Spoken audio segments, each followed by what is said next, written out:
L'établissement français du sang à Nantes. Ici, on donne son sang, mais pas seulement. On peut également faire un don de cellules souches pour greffer des patients atteints de maladies graves du sang. Pour les donneurs de moelle, là on étudie le locus A. Dans ce laboratoire, on détermine les cartes d'identité biologique de chaque donneur et de chaque receveur. Ce que l'on recherche, c'est un donneur parfaitement identique. Le plus identique possible, ce qui n'est pas facile, donc on a peu de chances, en moyenne 1 chance sur 1 million de trouver un donneur compatible. Chaque nouveau donneur est une chance supplémentaire pour un patient. Ça c'est clair, c'est mathématique. 1650, c'est le nombre de nouveaux donneurs de moelle osseuse que l'agence de biomédecine voudrait voir recruter en 2017 dans les Pays de la Loire, et en particulier des hommes. Car si la greffe est techniquement relativement simple, elle est immunologiquement très compliquée. Et les cellules prélevées chez les donneurs masculins sont bien mieux tolérées par les patients. Les hommes n'ont pas d'anticorps anti-HLA comme peuvent en avoir les femmes qui ont eu des grossesses.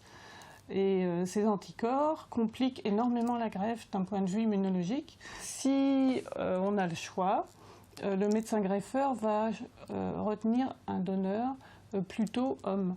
Or, en France, 1 donneur sur 3 seulement est un homme. Les autres sont des femmes comme Sarah. Après être tombée par hasard sur un flyer qui en parlait, la jeune femme de 30 ans s'inscrit sur le registre. 1 an et demi plus tard, en juin dernier, elle reçoit le coup de téléphone qui va changer sa vie. Elle est compatible avec un malade. C'est ce genre d'acte qui reste dans notre vie. Donc oui, c'était une chance pour moi. Et je suis très heureuse de l'avoir fait. En fait, je suis hyper heureuse que ça tombe sur moi. Je sais que j'ai donné un espoir de survie à une famille, à un enfant. Donc oui, c'est chouette, je pense tous les jours à lui. Je ressens le besoin de témoigner maintenant, d'en parler, parce que je trouve qu'il faut vraiment qu'on communique avec les gens, que les gens s'inscrivent le plus possible.